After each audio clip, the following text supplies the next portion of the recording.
দর্শক, বণিক বার্তা digital platform থেকে আপনাদের স্বাগতম। আপনাদের সঙ্গে আছি আমি ওয়াহিদুর রহমান।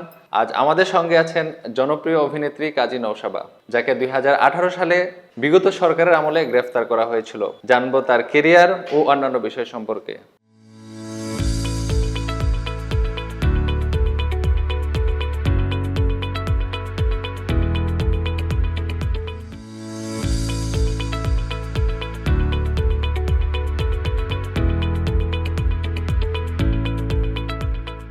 কেমন লাগছে সেটা তো ভীষণ ভালো লাগার, কারণ আমি আসলে অনেক বছর পর এরকম একটা কেন্দ্রীয় চরিত্রে অভিনয় করার সুযোগ পেলাম এবং সেই সুযোগটা আমি লুফে নেওয়ার চেষ্টা করেছি এবং সেই ক্ষেত্রে আমি ভীষণভাবে কৃতজ্ঞ নুহাস এবং শয়ের দ্বিতীয় শ এবং প্রথম শয়ের সকলের প্রতি, মানে যারা অন্তত মনে করেছেন যে আমি অন্তরা করার মতো যোগ্যতা রাখি। আমি চেষ্টা করেছি, বাকিটা তো আসলে দর্শকরাই বলবে। এখনও অবধি অনেক ভালো রেসপন্স এবং সিনিয়র যারা আছেন, আমার সমসাময়িক যারা আছেন, তারা আমাকে খুদে বার্তায় মানে বেশ ভালো বলছেন। সেটা আমার জন্য মানে খুবই ভালো লাগার। আর সবচেয়ে বেশি হচ্ছে যে আমার মেয়ে যখন আমাকে বলে যে মা, অ্যাট লাস্ট তুমি কেন্দ্রীয় চরিত্রে অভিনয় করলে, এবং অ্যান্ড শি ফিলস প্রাউড। আমার মেয়েকে প্রাউড করতে পারাটাই আমার জন্য সবচেয়ে বড় বিষয়।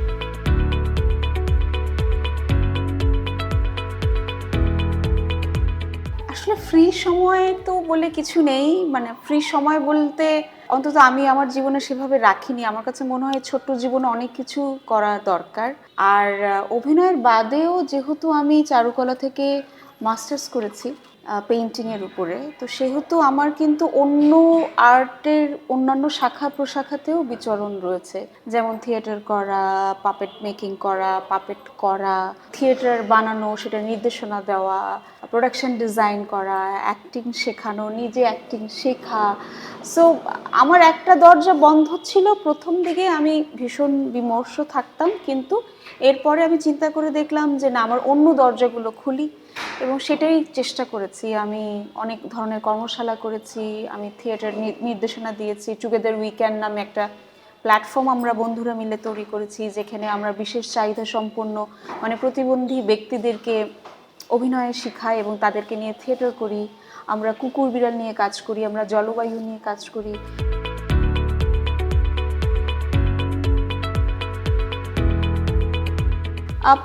আমি প্রথম শতেই যুক্ত ছিলাম। এটা টোটালটাই নুহাসের ক্রেডিট। নুহাস অন্তত আমার ভেতরে মনে হয় সে পোটেনশিয়ালটা দেখতে পেরেছিল এবং ও বুঝতে পারছিল যে আমি হয়তোবা সেটা মানে ও যেটা চায় সেটা ডেলিভার করার মতো তৈরি হয়েছি এবং হচ্ছি।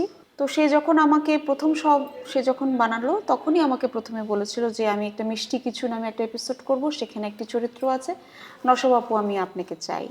সো প্রথম এপিসোড মানে প্রথম শতে করার পরে দ্বিতীয় শতে আমি আসলে ভাবিওনি যে অন্তরা কেন্দ্রীয় চরিত্র হয়ে যাবে। সেটা আমার জন্য একেবারেই উপহার স্বরূপ এবং আমি সে কারণে মানে ভীষণভাবে কৃতজ্ঞ।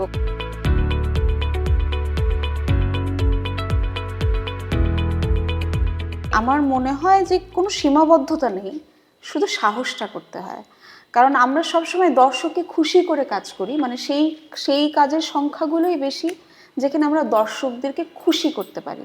কিন্তু দর্শকের রুচির ডিফারেন্স অথবা দর্শকের রুচিকে আমরা যদি একটু ত্বরান্বিত করতে চাই, সেই ক্ষেত্রে কিন্তু আপনার নিজস্ব কোনো স্বাদের রান্নাটাই আপনাকে পেশ করতে হবে। সে এখন যদি মানে বিরিয়ানি খেতে চায়, আপনি শুধু তাকে বিরিয়ানি খাওয়াতে থাকবেন, তাহলে তো সে বুঝবেও না যে আসলে খিচুড়ির মধ্যেও মজাটা আছে। এখন খিচুড়িটা তো আপনাকে প্রেজেন্ট করতে হবে, তো সেই প্রেজেন্টেশনটা করার জন্য একটু সাহসের দরকার আছে। সেরকম প্রযোজক লাগে, সেরকম ডিরেক্টর লাগে, সেরকম রাইটার লাগে। আর সহজ কথা হচ্ছে যে ওই মানে একটা সাহস থাকতে হবে যে না, আমি একটা নতুন কিছু করতে চাই।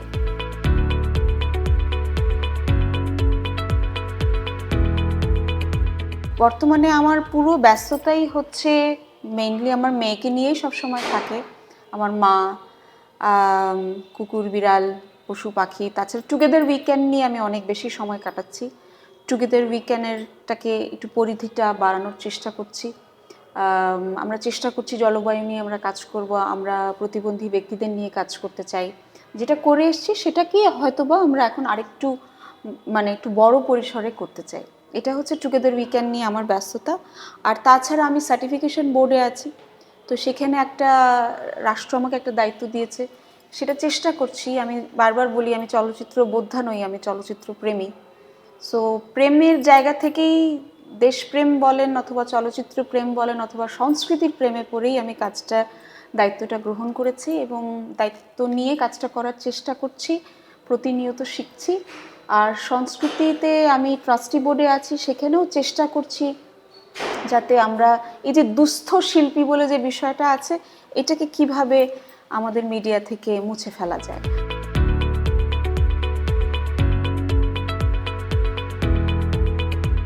আমি বারবার বলতে চাই যে আমি অন্যের বিষয়ে কথা বলতে চাইও না, কারণ এক একজনের বেড়ে ওঠা, এক একজনের জীবনের দর্শন আলাদা। আমি আমারটা বলতে পারি, সো আমি আমারটাই বলবো, বাকিটা আসলে সময় তাদেরকে অ্যান্সার দিয়ে দেয়। আসলে আমার মনে হয় যে এখানে কাউকে মানে হেয় করা, কাউকে অনেক উপরে দেখানো, এক একটি মানুষের এক এক ধরনের জীবনের যে দর্পণের কথাটা বললেন, যে কে তার আয়নাটাকে কতখানি পরিষ্কার রাখবে, এইটা আমি বলার কেউ না। এটা একান্তই সেই মানুষটির মানে ব্যক্তিগত চয়েস।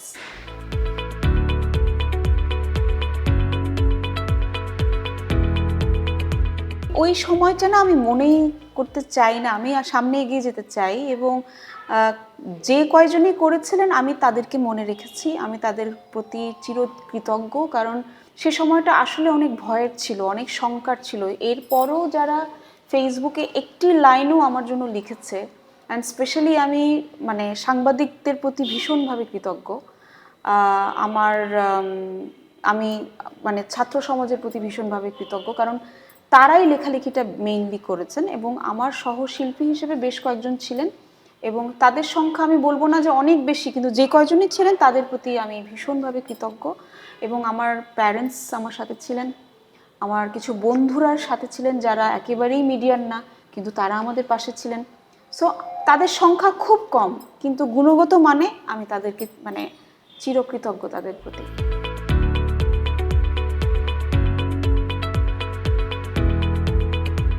আমি শিশুদের নিয়ে কাজ করব। আমি করোনার টাইমেও অনলাইনে পাপেট দিয়ে বাচ্চাদেরকে গল্প শোনাতাম। আমি বারবার বলি যে আমি আমার শৈশব কখনো ছেড়ে দিতে চাই না। আমি সারা জীবনের ছাত্রী, সারা জীবনের শৈশবের মধ্যেই থাকতে চাই এবং শিশুরা হচ্ছে আমার সবচেয়ে প্রিয় এবং আমি মনে করি শিশুরাও আমাকে ভীষণ পছন্দ করে।